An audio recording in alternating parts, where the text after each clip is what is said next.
Hello students, तो revise lesson cell. देखो, cell का अब हम थोड़ा डिटेल में देखेंगे, फिर नोट्स अपग्रेड करेंगे और अल्टीमेटली एक्स्ट्रा पॉइंट के साथ और एक बार रिवीजन करेंगे। So there are so many things we are dealing with. Okay, बस आप प्रोसीजर फॉलो करते जाओ, you will be definitely benefited. जो हम कर रहे हैं उस पर पूरा ध्यान दीजिए और वैसे काम करिए। Right? So, what are the requirements? Your classwork should be with you. NCERT state board should be with you. Right? Pen, pencil. Everyone ready? Differential account जो आपने लिख के रखा है वो प्लीज कंप्लीट कर लीजिए। रिवीजन में हम वहां पे फोकस करेंगे। Got it? चलो, so the lesson starts with cell theory. Okay, ये पहला रिवीजन है हमारा, तो थोड़े जो कंफ्यूजिंग एरिया है उस पर ज्यादा फोकस करेंगे। सिंपल एरिया बार बार, रट्टा पाठ बार बार आपने करवाना एक्सपेक्टेड है। Okay, so let's start with difficult area for better understanding. The lesson starts with who discovered the cell first, who observe the living cell first, who observe the dead cell first. Right, scientist के नाम की list हमने बनाई थी, वो आपने रटना expected है। Okay, so what are the postulates of cell theory? Only two postulates are given in NCERT, and we are dealing here around 6. Okay, so see, all living things are composed of cell and their products. सबके सब living organism एक या दो तीन cell के 2-3-4 प्रकार के cell से बने हैं। देखो, शब्द अच्छे से सुनो। यूनिसेल्युलर ऑर्गेनिज्म है, सिर्फ एक ही सेल है, एक ही प्रकार का सेल। मल्टीसेल्युलर ऑर्गेनिज्म है, मेनी सेल्स है, और the types of cells are many, skin cell, bone cell, parenchyma in plants, sclerenchyma in plants, xylem in plants. So all the organisms are made up of cell and their product. What do you mean by product? Variety of secretions present in your body. Right? आपके stomach में digestive juices है, तो वो cell ने बनाया वाला secretion है जो आपके बॉडी का पार्ट है। प्लांट सेल ने अगर सेल वॉल बनाया तो सेल वॉल सेल का ही पार्ट है, वो डेड कंटेंट है और सेल के अंदर बना है। तो all the organisms, multicellular as well as unicellular, are made up of cell and their product. Second point, all the cells arise from pre-existing one. Important point जो जर्मन शेल्डन और British श्वान miss कर गए थे, याद आ रहा है? हमने ऐसे लर्न करने को सीखा था। ओके, श्वान शेल्डन इन्होंने जो पॉइंट मिस किया था, उनके सेल थ्योरी का डीमेरिट था, that the new arising cell comes from where? It was added by Rudolf Virchow, and according to the modified theory is that all cells arise from pre-existing cell by the process of cell division. It may be a mitosis or it may be meiosis. Right? So meiosis लेकिन सिर्फ sexually reproducing organism में होगा, general body growth के लिए mitosis होता है। तो नया सेल हमेशा पुराने सेल से बनेगा। The cells are structural functional unit of all living organisms. What is structural functional unit? Unit is smallest but complete. Okay, so see, being alive, living organism क्या क्या करता है? Okay, हमने लिविंग वर्ल्ड में सीखा था, ग्रोथ करता है, रिप्रोडक्शन करता है, मेटाबॉलिज्म करता है। एक लिविंग ऑर्गेनिज्म जो जो करता है वो सब चीजें एक सिंगल सेल भी करता है। राइट, तो ऑर्गेनिज्म को तोड़ोगे तो ऑर्गन्स मिलेंगे, ऑर्गन को तोड़ोगे तो टिश्यू मिलेंगे, टिश्यू को तोड़ोगे तो सेल मिलेंगे, और सेल ये स्मॉलेस्ट लिविंग स्ट्रक्चर है जो जिंदा रहने की क्षमता रखता है।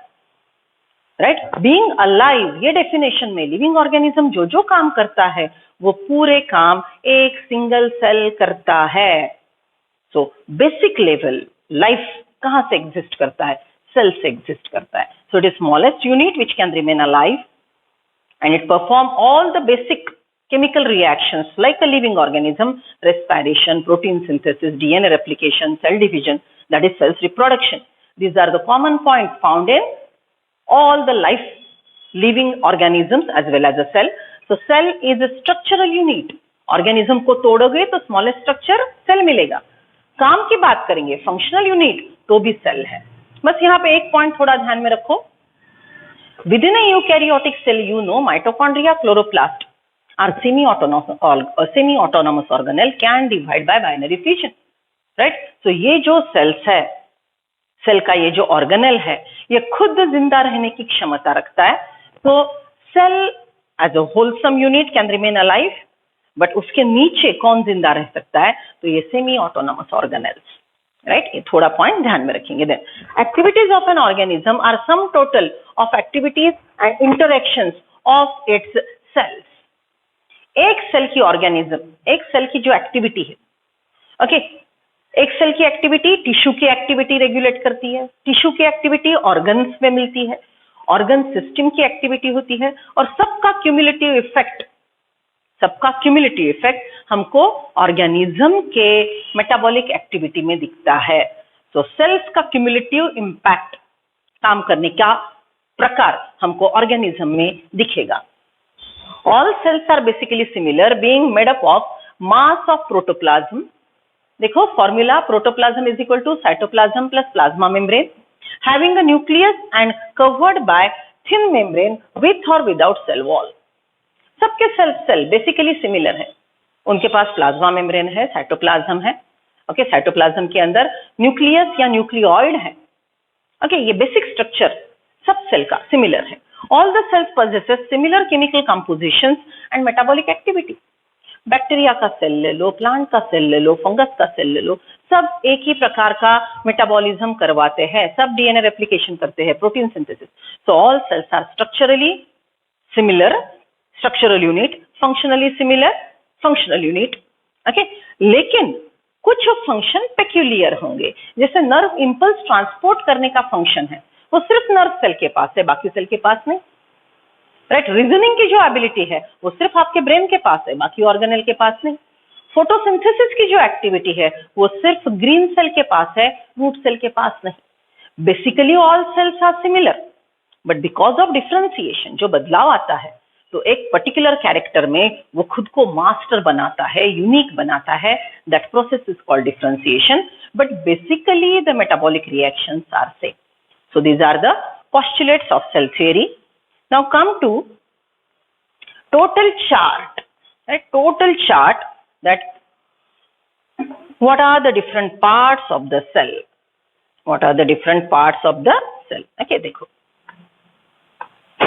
हम total parts of the cell अगर देखते हैं, total parts of the cell अगर देखते हैं, see cell structure, right? See cell structure. Right, ये जो सेल स्ट्रक्चर है, it is mainly divided into, the cell structure is mainly divided into cell boundaries. ये cell structure, it is having main outermost covering cell boundaries, the second part is cytoplasm and the third part is nucleus, okay. ये formula में एक बात ध्यान में रखो, cytoplasm include many organelles, but nucleus is not part of the cytoplasm, right. तो मैंने आपको प्लांट सेल का फॉर्मूला लिख के दिया था, सब लोग देखेंगे क्लास वर्क में। Plant cell is equal to cell wall plus plasma membrane plus cytoplasm plus nucleus, और फिर हमने सेल वॉल को निकाल दिया, तो what left? Plasma membrane, cytoplasm plus nucleus is called protoplasm, it is called protoplasm, बराबर। So see cell boundaries are of three types, cell wall, glycocalyx, right, and cell membrane. Cell wall is found in kingdom fungi, cell wall is found in kingdom Plantae, cell wall is absent in kingdom Animalia and animal like some organisms.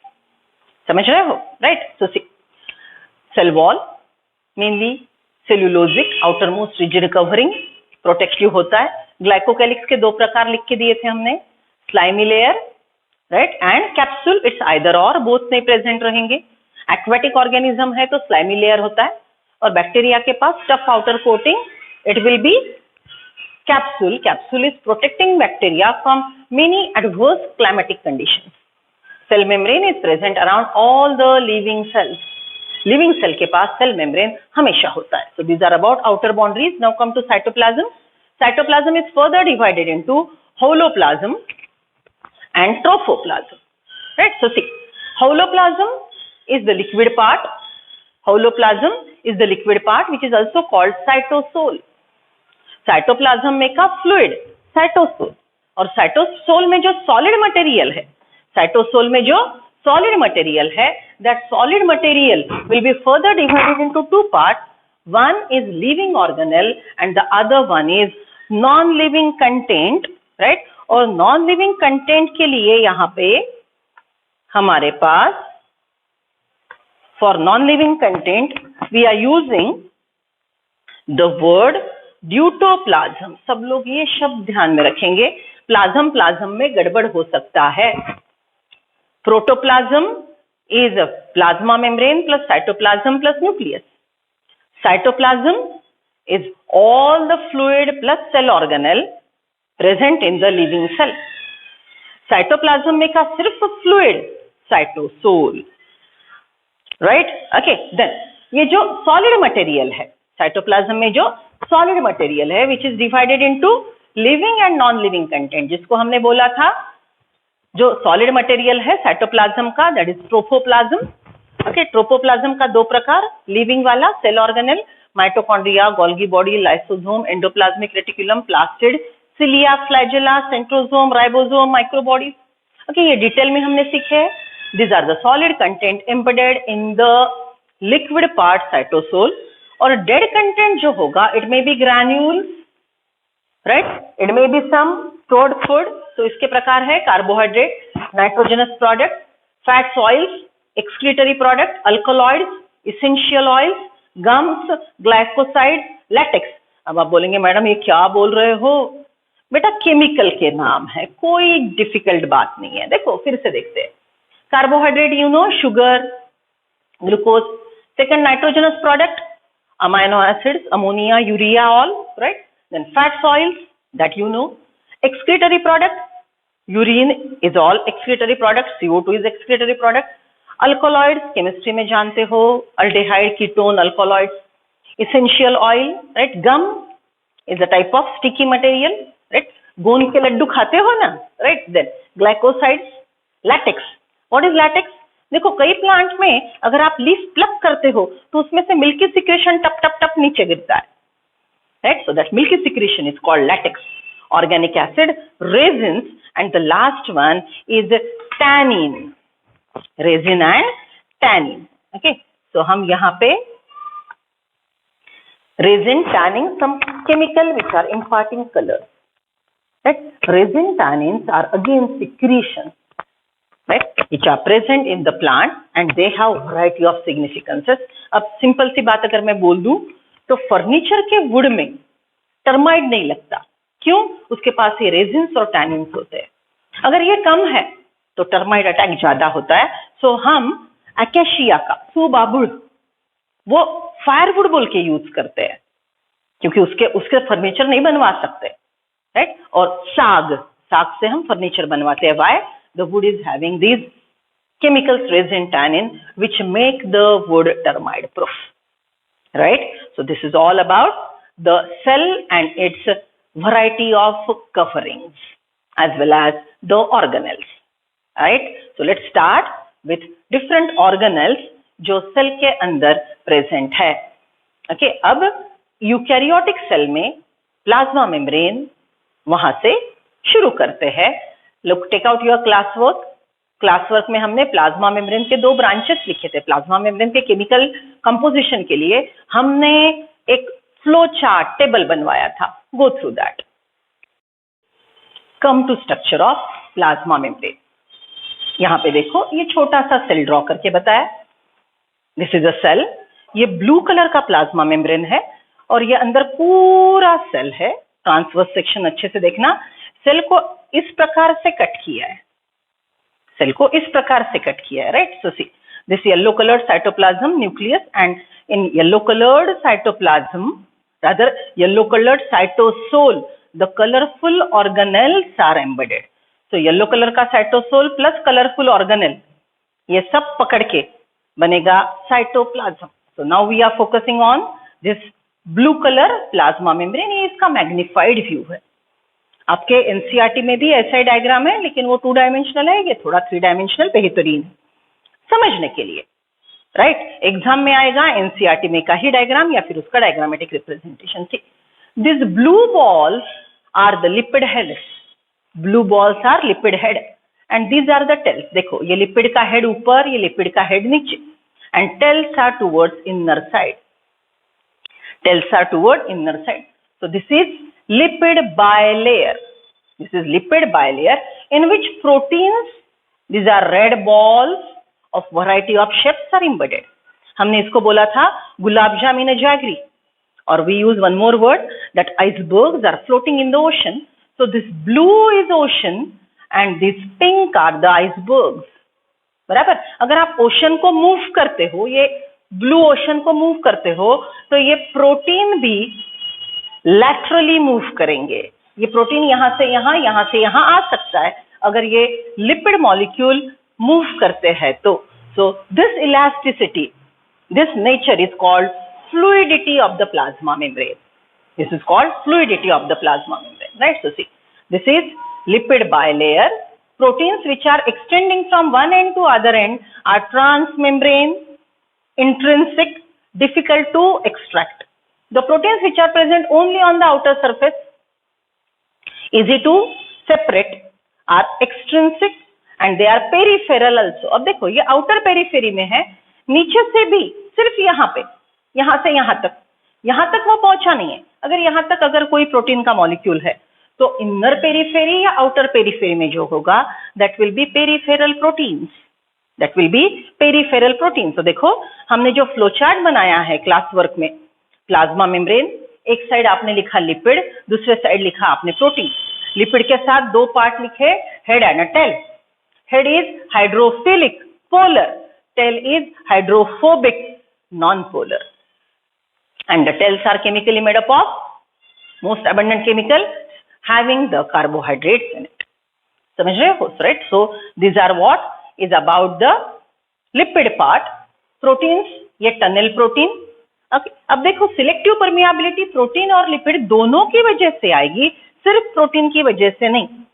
Hydrophilic compound and lipophobic chemical will move through protein and lipid soluble chemical will move through lipid.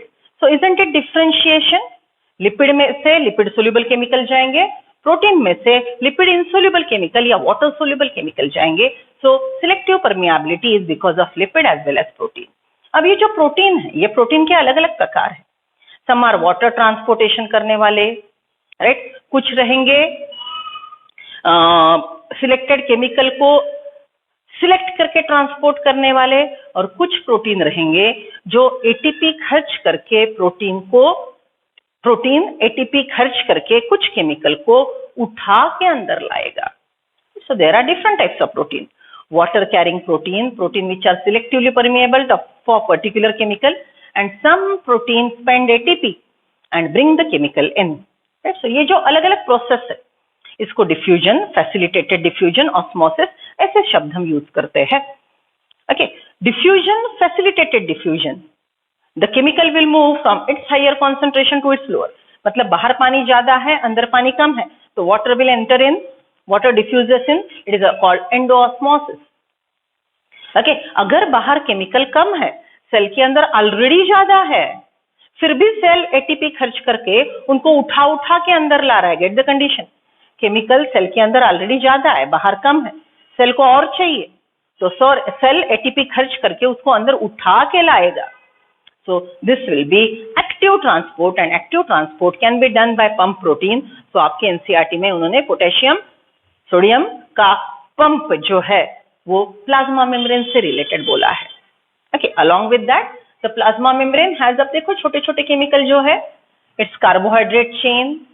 That these proteins are not simple protein, they are a complex protein, glycoprotein, right? Then it is, what is that? Is membrane, heads of the lipid layer. This is phospholipid bilayer, right? Then it is inner surface. These are the integral proteins, right? And see this one, cholesterol. Okay, आपको chemical composition भी ध्यान में रखना पड़ेगा. RBC का दिया है, general eukaryotes में जो दिया है वही आरबीसी के पास मिलता है. ओके, सबसे लीस्ट केमिकल कोलेस्ट्रॉल है. ओके, प्लाज्मा मेम्ब्रेन के function, it is outermost membrane in animal cell, second from outer side in plant cell, it is found in all living structure, it is elastic, stretchable, right, living membrane. It is showing fluid mosaic model. It is chemically lipoproteinous and other chemicals. Its main function is protection and maintaining homeostasis. इसकी selective permeability की वजह से ये homeostasis maintain करेगा, right. और बाकी के बातें हमने क्या क्या सीखे थे? प्लाज्मा मेम्ब्रेन के अलग अलग बाकी के हमने पॉइंट्स कौन से सीखे थे? फैगोसाइटोसिस, ओके, सेल के अंदर कुछ केमिकल को लेना। तो प्लाज्मा मेम्ब्रेन स्ट्रेचेबल है, वो खुद का शेप बदलेगा, केमिकल को अंदर लेगा, ओके, कुछ केमिकल बाहर छोड़ देगा। So cell eating, cell drinking, cell vomiting, phagocytosis, pinocytosis, exocytosis, okay. Along with that ये प्लाज्मा मेम्ब्रेन के अंदर माइक्रोट्यूब्यूल उससे जुड़े होंगे, वो प्लाज्मा मेम्ब्रेन को हिलाएंगे, उसकी वजह से ये प्लाज्मा मेम्ब्रेन हिलेगा। और प्लाज्मा मेम्ब्रेन हिलेगा तो अंदर का देखो, ये प्लाज्मा मेम्ब्रेन अगर जोर जोर से हिल रहा है तो अंदर साइटोप्लाज्म मूव होगा, that is called cytoplasmic streaming. It is sensitive to variety of chemicals. कौन से केमिकल को अंदर लेना है, कौन से केमिकल को बाहर डालना है, ये भी प्लाज्मा मेम्ब्रेन सिलेक्ट करेगा। आपके नर्व सेल का प्लाज्मा मेम्ब्रेन इलेक्ट्रोकेमिकल स्टिम्युलस भी रिसीव करता है, okay, so plasma membrane is one of the very important living content of the cell, right? Come to the next part, that is, this is total complicated structure called cell wall. But ठीक से देखो, ये diagram बहुत ही अच्छी है, ये आपको cell wall को बहुत अच्छे से एक्सप्लेन करेगी। देखो डायग्राम को सबसे पहले समझ लो। सी, ये बड़े बड़े रॉड्स है, okay. Cell wall is made up of variety of fibers.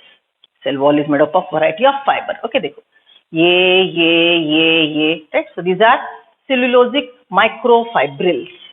बराबर, ये ब्लू कलर के बड़े बड़े रॉड्स, cellulosic microfibrils, बराबर। देन ये जो है ग्रीन कलर के छोटे छोटे, these are hemicellulose. सेल्यूलोज का ही प्रकार है।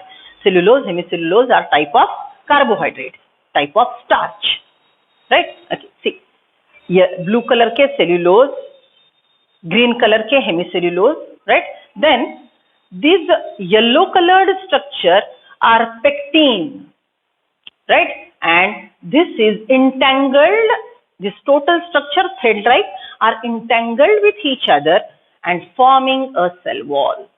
Okay, सबसे बड़ा cellulosic microfibril, देन छोटे वाले हेमीसेल्यूलोज के फिलामेंट और पेक्टिन के फिलामेंट एक दूसरे में, जैसे आप क्लॉथ व्यू करते हो ना, ओके, कपड़े में कैसे थ्रेड व्यू होते हैं ना, वैसे ये पूरे व्यू हो गए, एक दूसरे में इंटेंगल्ड हो गए और हमको ये पूरा स्ट्रक्चर मिला, that is what is cell wall. ये जो सेल वॉल का केमिकल है, ये सेल वॉल का केमिकल सेल के अंदर गोल्गी बॉडीज ने बनाया है। तो सेल के अंदर केमिकल बनेगा, सेल के बाहर जाएगा और ये थ्रेड एक दूसरे को जुड़ जुड़ के एक कॉम्पैक्ट स्ट्रक्चर बनाएंगे, that will be cell wall, right. Okay, now some soluble proteins are there, ये डॉटेड पॉइंट जो इन्होंने बताया है, right. And one more word is used here, see this upper blue flap, okay, ये filamentous nature के ऊपर एक जो ऐसा फ्लैप है, that is middle lamella.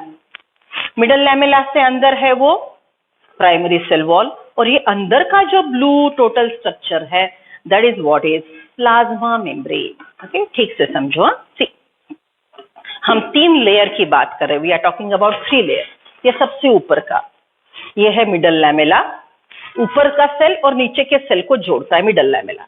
Middle lamella के अंदर बड़ा, right, that is made up of filamentous structure, cell wall, और सबसे अंदर जो है plasma membrane.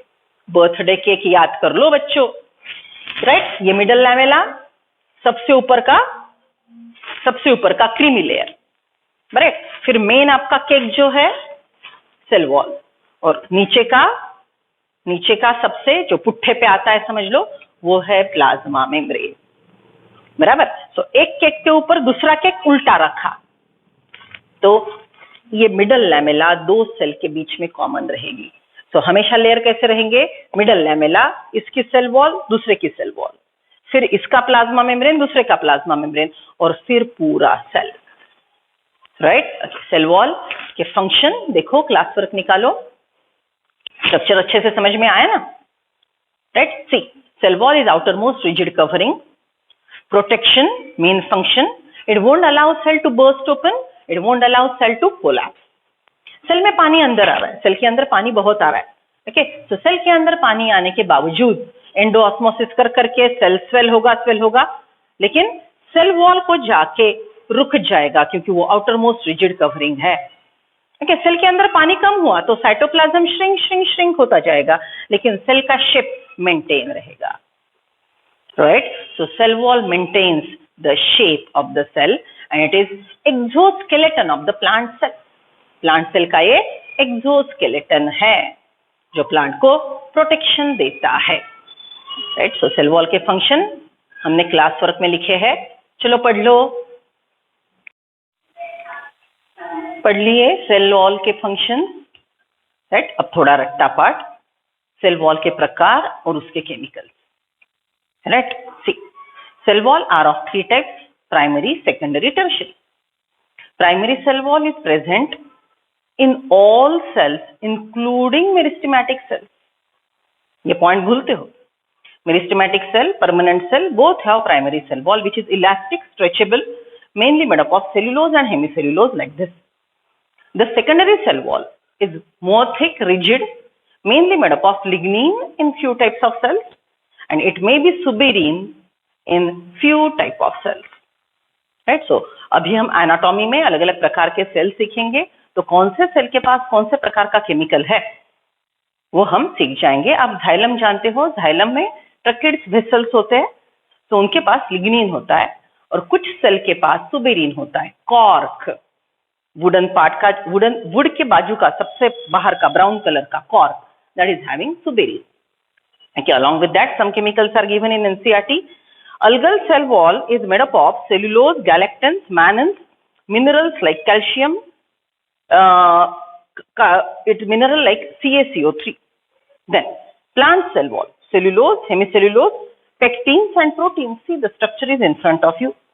Fungal cell wall is made up of chitin or chitin, right? So these are different chemicals of cell wall. Now, next part regarding cell wall is the pit, and one more thing related to cell wall and plasma membrane is plasmodesmata, right? So next part देखते हैं pit का, right? See, this is the diagram explaining total pit, right? अब देखो, अच्छे से देखो, ये cell है, एक बीच में पूरा बताया, right? ये दूसरा सेल, तीसरा सेल, चौथा, पांचवा, राइट। सो अभी जो मैंने मल्टीलेयर केक आपको समझाया था, देखो समझ लो, ये दो सेल को पकड़ के चलेंगे। Consider this 2 cells. The white strip between the cell is middle lamella, right? Then the blue part is the primary cell wall, and the brown one, which is bit odd, irregular in shape, is secondary cell wall, right? Cytoplasm nucleus draw ही नहीं किया है क्योंकि ये dead cell है, ये dead cell के पास cytoplasm और न्यूक्लियस है ही नहीं। So this is a dead cell having middle lamella, then the primary cell wall, blue color, and brown irregular one is the secondary cell wall. Secondary cell wall कुछ जगह पे deposition बताती है, कुछ जगह पे नहीं, right? So the area where secondary cell wall deposition is absent is called a pit. देखो क्लास वर्क में हमने कलर पेन से डायग्राम उतारी थी। Pit is the area where secondary cell walls deposition is absent, right? So this I giving you clear idea. अब यहाँ पे ये इसका ट्रांसफर सेक्शन बताया। अगर आप बाहर से देखोगे, राइट, तो पिट इस प्रकार से दिखेगा और ट्रांसफर सेक्शन में ऐसे दिखेगा। पिट 2 प्रकार के होते हैं, one is simple pit and the other one is bordered pit. Simple pit and bordered pit, बराबर। So there are 2 types. Simple pit का अंदर का डायमीटर और बाहर का डायमीटर सेम होता है, राइट, और बॉर्डर्ड पिट का अंदर का डायमीटर और बाहर का डायमीटर अलग होता है। टोटल सेल वॉल का स्ट्रक्चर और function.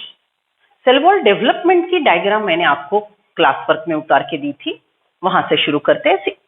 Just look at this inner most part, right. ये इनर मोस्ट लाइन है प्लाज्मा मेम्ब्रेन, ये व्हाइट कलर का साइटोप्लाज्म, और इमेजिन करो यहाँ पे न्यूक्लियस है। ये सेल के अंदर के गोल्गी बॉडी ने सेल वॉल का केमिकल बनाना शुरू किया, और ये जो लेयर है आउटर, राइट, ये थिक वाला, ये प्राइमरी सेल वॉल बनाया, right. Okay, primary cell wall stretchable है, इलास्टिक है, बराबर है। ये पहले सेल के नजदीक ही था। सेल को और टफनेस चाहिए, रिजिडिटी चाहिए, तो साइटोप्लाज्म के अंदर के गोल्गी बॉडी ने फिर से सेकेंडरी सेल वॉल बनाना शुरू किया, और ये पूरा ब्रॉड पैच, राइट। सो ये प्लाज्मा में, ये साइटोप्लाज्म, ये प्लाज्मा मेम्ब्रेन, राइट। तो ये पूरा ब्रॉड वाला सेकेंडरी सेल वॉल बनाया, राइट। सेकेंडरी सेल वॉल बनाने तक सेल जिंदा था, it was alive. Some cell want more toughness and they develop innermost tertiary cell wall, which is rare, and after that the cell is dead. That's why here in cytoplasm nucleus is nothing drawn. Clear? So now this is a dead cell, outermost primary cell wall which gradually gets crushed, secondary cell wall, tertiary cell wall, and central part just a lumen, right? एक empty space. Okay, so ऐसे ये dead cells है। Tertiary cell wall होती तो होती है, नहीं तो नहीं होती है। So these are the dead cells. अब डेड सेल के प्राइमरी सेल वॉल का ये बीच में का जो सीमेंटिंग मटेरियल है is middle lamella. So layers देखो, दो सेल के बीच में का common middle lamella, middle lamella से इधर primary cell wall, secondary cell wall, tertiary cell wall and human, same thing towards this side. Now what is function of middle lamella? Middle lamella is cementing material between the two cell, दोनों cell को पकड़ के रखता है, glue करके एक दूसरे को रिजिडली पकड़ के रखता है।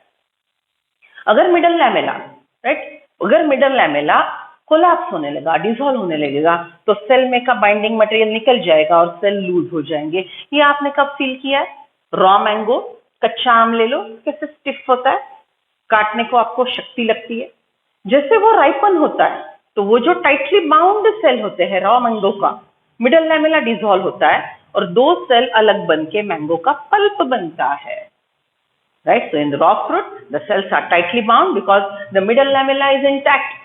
As the middle lamella goes on dissolving during the process of ripening, the cell becomes loose and it forms a pulp, right? It forms a pulp. So this is what is middle lamella, chemically made up of calcium, magnesium, pectate.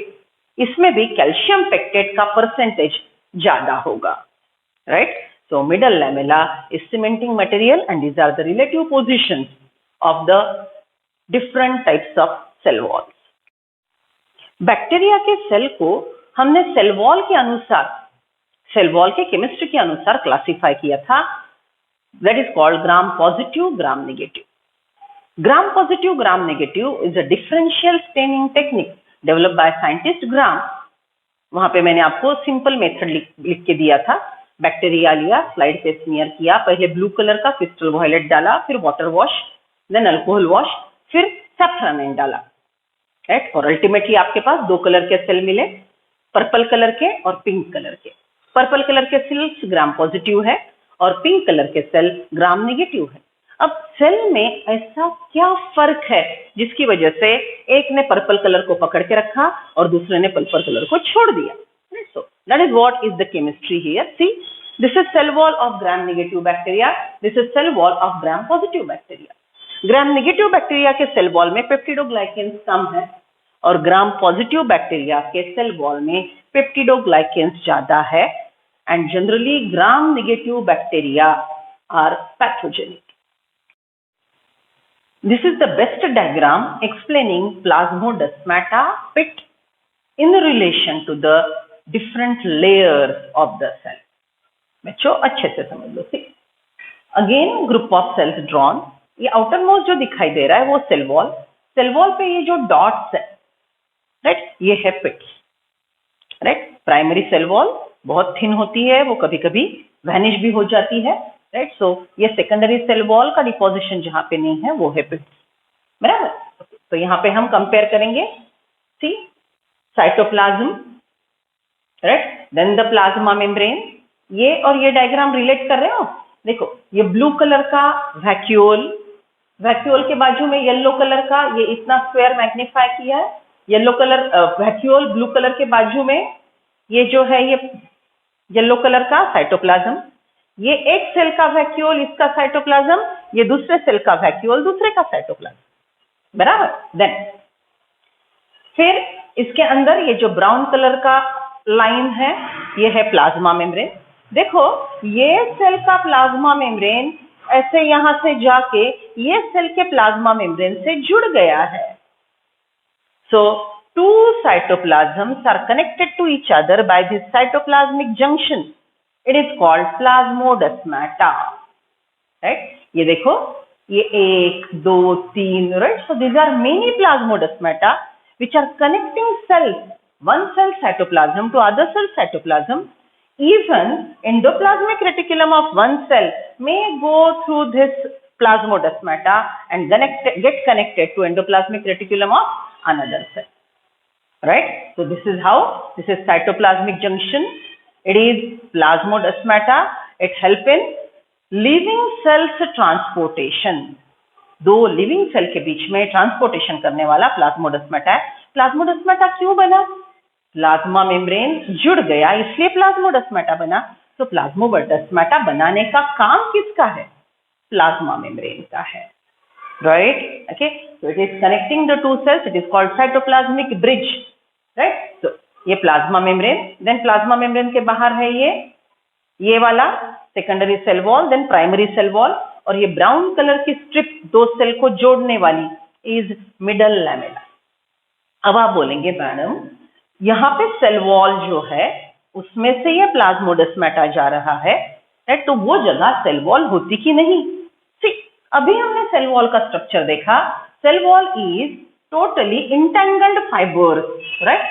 तो plasmodesmata दो fibre के बीच में से जा सकता है, ये एक सेल्यूलोजिक फाइबर, ये एक सेल्यूलोजिक फाइबर। प्लाज्मा मेम्ब्रेन का ऐसा ये फ्लेक्सिबल है, राइट? वे भी हो सकता है। तो फिलामेंट्स के बीच में से वो जाएगा। Plasmodesmata traverse through cell wall, plasmodesmata traverse through cell wall. तो एक बात बहुत अच्छे से ध्यान में रखेंगे, प्लाज्मा मेम्ब्रेन का pore of plasma membrane connecting to cells is plasmodesmata and pore of secondary cell wall is the pit. Pore of plasma membrane connecting two cells cytoplasm, plasmodesmata, and pore of cell wall, secondary cell wall का pore, उसको हम बोलेंगे pit. Come to endomembrane system. हमने endomembrane system का formula लिखा। Endomembrane system includes ER, Golgi body, then vacuole and lysosome. So this is the structure showing ER. ठीक है, देखो this part purple one spherical is the nucleus. Nucleus के दो लेयर, nuclear membrane, nucleus में का fluid nucleoplasm, then spherical body nucleolus, और इसके अंदर क्रोमैटिन मटेरियल डूबा। न्यूक्लियस के आउटर, यहाँ पे देखो हमको पोर दिखेगा, इट्स न्यूक्लियर पोर। न्यूक्लियस के आउटर मेम्ब्रेन का एक्सटेंशन जो हाईली फोल्डेड है, न्यूक्लियस के आउटर मेम्ब्रेन का एक्सटेंशन जो हाईली फोल्डेड है, is forming a membranous structure. देखो कितना क्लियर डिस्टिंक्ट डायग्राम है, राइट? जो ऐसे कर्टन जैसा बिछाया है साइटोप्लाज्म में। It is near the nucleus, right? So this is what it's total highly membranous structure. It increases surface area. More the surface area, more will be the site for chemical reaction. ER पे ये जो dots निकाले हैं, these dots are ribosome. When ER is in connection with ribosome, then it is rough ER, and the ER देखो ये yellowish color का, the ER which is not in association with ribosome is a smooth ER. बराबर? देखो nucleus के नजदीक पूरा ये membranes ER है। ER की वजह से साइटोप्लाज्म, न्यूक्लियस के नजदीक का साइटोप्लाज्म और न्यूक्लियस से दूर वाला साइटोप्लाज्म, ऐसे दो एरिया में बट जाता है। ER divides the cytoplasm into two areas. One is near the nucleus, is intraluminous, and the peripheral part of the cytoplasm is extraluminous. Right? Okay, अब देखो ये जो मेम्ब्रेनस स्ट्रक्चर है, इस पे राइबोसोम जुड़े हुए हैं, राइट, उस पे प्रोटीन सिंथेसिस होगा, जहां पे राइबोसोम नहीं है वहां पे लिपिड सिंथेसिस होगा। So main function of ER is synthesis of protein by RER, and SER will synthesize the fat or lipid. Got it? Membrane की arrangement, structure of membrane, ये पैरेलल वॉल्स जो है इसको हम बोलेंगे सिस्टर्नी, ये जो डक्ट लाइक स्ट्रक्चर है इसको बोलेंगे ट्यूब्यूल, और इससे जो मटेरियल देखो यहाँ पे पैक होके ये बाहर निकल रहा है, right, these are the vesicles. Mainly ER is secretory. Okay, चलो बाकी के फंक्शन देखते हैं। मेनली ER इज सेक्रेटरी, ये बात कभी नहीं भूलेंगे। Secretion of protein, lipid. इतने लेयर अगर बनते हैं सेल के अंदर तो ऑब्वियसली ये सेल को अंदर से मैकेनिकल स्ट्रेंथ देगा। More the surface area, more are the site for chemical reaction, and it is secretory preparing protein which act as enzyme, and lipids which are steroids or some hormones, बराबर, right? Then the ER is also helping as a intercellular transportation. ये ER nuclear membrane से total plasma membrane तक extend हो सकता है। अभी मैंने बोला दो सेल का ER न्यूक्लियस से शुरू होगा, प्लाज्मा मेम्ब्रेन तक जाएगा और प्लाज्मोडेस्माटा से बाजू वाले सेल्स तक भी पहुंच सकता है। तो it is like a highway, right. इसके ये इनफोल्डिंग से ये इनफोल्डिंग ऐसा ये ह्यूमन अगर बनता रहेगा तो उसके अंदर से ट्रांसपोर्टेशन फास्ट होता है। तो it is like a highway of the cell, it is like highway of the cell, right. So it acts as it provide mechanical strength, quick transport, it is highway of the cell, mainly secretory proteins as well as enzymes. Then it help in synthesis of plasma membrane, nuclear envelope. Okay, the detoxification, toxic chemical को cell के अंदर अगर गलती से toxic chemical आ गया तो cell को damage करने से पहले उसको डिस्ट्रॉय करना, केमिकली उसको तोड़ देना, वो काम SCR करता है। तो SCR acts as the act for detoxification and help in breakdown of glucose from glycogen, increase surface area for cellular metabolism, and it help in formation of vesicles। यहाँ पे जो केमिकल बनेंगे वो वेसिकल में pack होके cell के अंदर या सेल के बाहर जा सकते हैं। So this is what is structure and function of ER. Next part of endomembrane system, next structure participating to form endomembrane system is Golgi apparatus. Right, अब देखो थोड़ा रिलेटिव पोजीशन ध्यान में रखेंगे। इस सेल के ये साइड न्यूक्लियस है, न्यूक्लियस की कंटिन्यूएशन में ER है और ER के बाजू में नजदीक गोल्गी बॉडीज है। Golgi bodies of the plant cell, Golgi bodies of the plant cell are called dictyosomes. They are again similar to endoplasmic reticulum. It is having parallel walls, that is called cisternae, duct-like structure, tubules, and the rounded bodies coming out, right, carrying the secretory chemicals. Chemicals synthesized by Golgi bodies are called vesicles. Okay, तो मैंने क्या बोला, इधर nucleus है। Okay, it is something C-shaped, right? So ये है convex और इधर का ये शेप है कॉन्केव। न्यूक्लियस के नजदीक, इधर न्यूक्लियस है, न्यूक्लियस के नजदीक का ये जो कॉन्वेक्स शेप है, जो न्यूक्लियस के नजदीक है, नजदीक मतलब प्रॉक्सिमल, तो convex proximal cis which is receiving the vesicle coming from ER.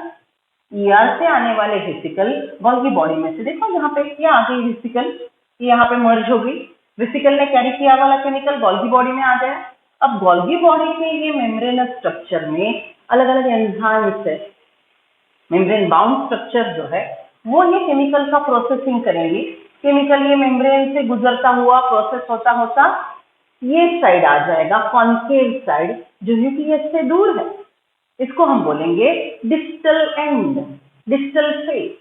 It is convex distal, right. ये है सिस, तो ये है ट्रांस। यहाँ पे इमैच्योर केमिकल आया, इसका प्रोसेसिंग हुआ और इधर से मैच्योर केमिकल वेसिकल में बाइंड होके निकल पड़ा आगे, वेसिकल में बाइंड होके ये निकल पड़ा आगे, right. So this structure which is carried further processed chemical vesicle में पैक होके इधर से बाहर निकला।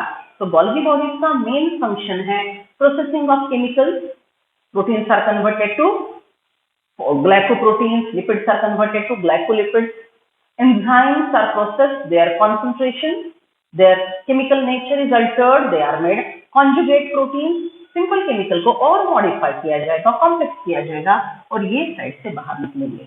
आपको मेन दिक्कत होती है इसके नाम की, तो ये ध्यान में रखेंगे, ये है कॉन्वेक्स, न्यूक्लियस के नजदीक, कॉन्वेक्स आंखों से दिखता है, राइट, कॉन्वेक्स कॉन्केव में कोई भी कंफ्यूजन नहीं रखेगा, कॉन्वेक्स न्यूक्लियस के नजदीक है इसलिए प्रॉक्सिमल। यहाँ पे आके नए वेसिकल जुड़ जाते हैं, नया फेस बनता है, तो it is formatting, right, it is also called cis. ये फेस प्रॉक्सिमल, ये फेस ये है कॉन्केव, ये न्यूक्लियस के दूर है, distal, right, it is trans and mature chemical यहाँ से बाहर निकलेगा और ये वेसिकल, राइट, ये वेसिकल का टीएस निकाल के बताया, बाहर से ऐसी दिखेगी, अंदर से ऐसी दिखेगी।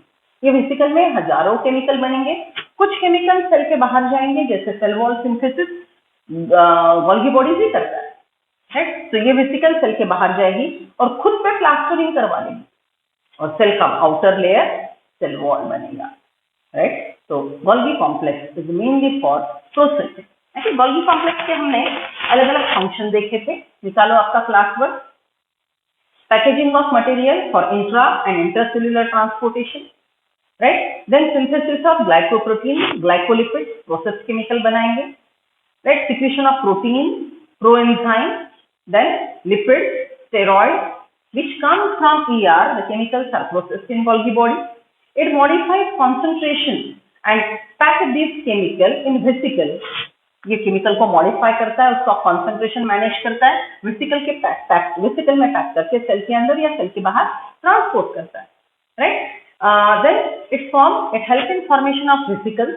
वेसिकल का एक प्रकार ये लाइसोसोम भी बनाता है।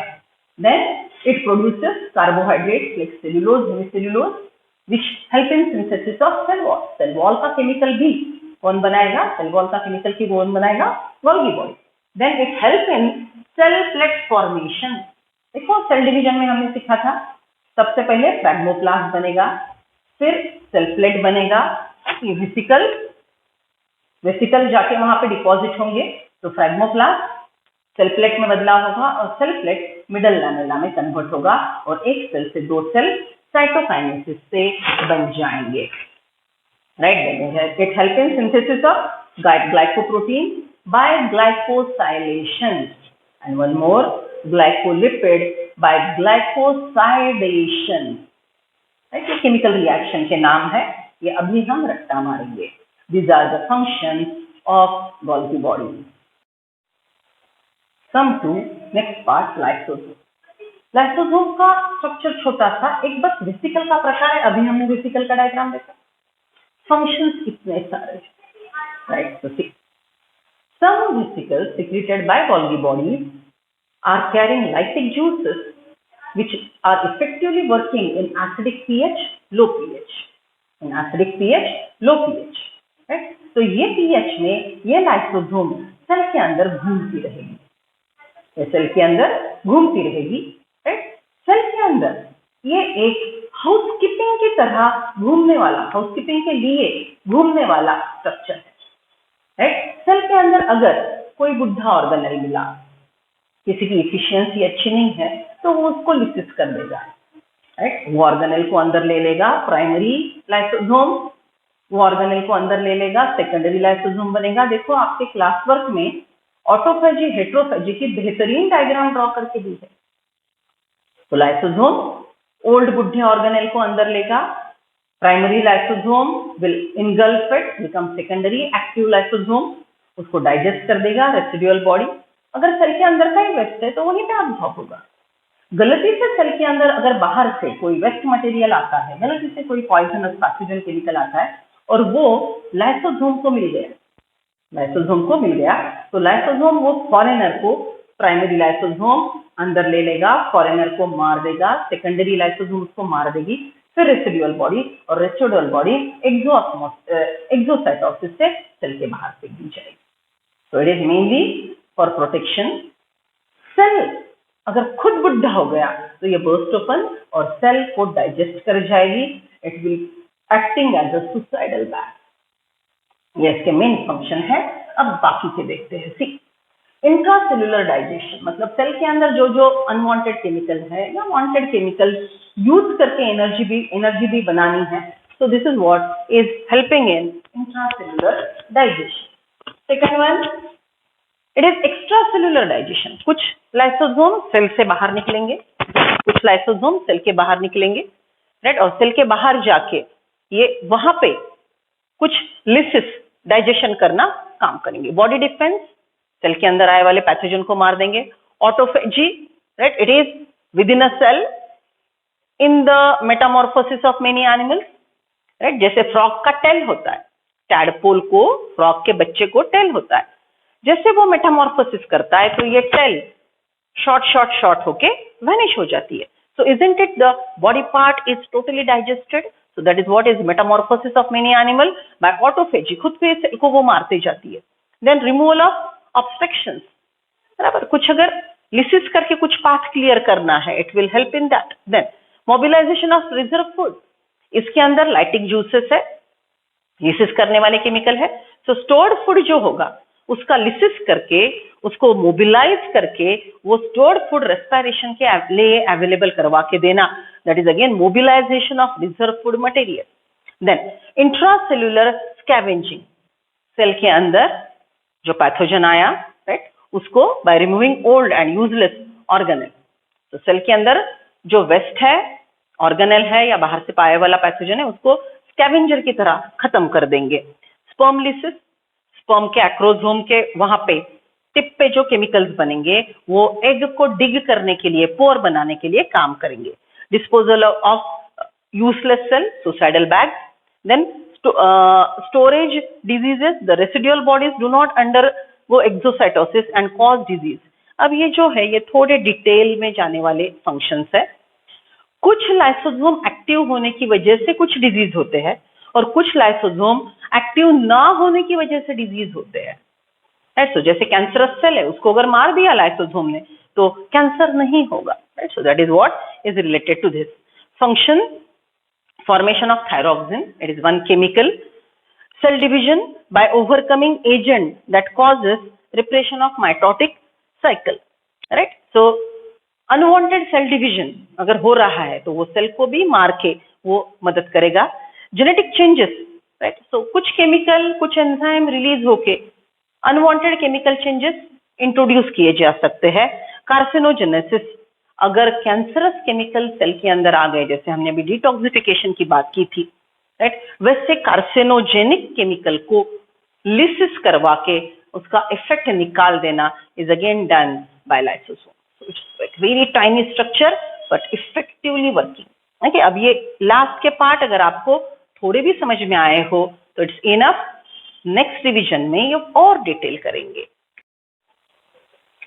Last structure participating in endomembrane system is vacuole, right. See, vacuole in animal cell are very tiny and small in size. Okay, there might be few in number. In plant cell there is one central large vacuole.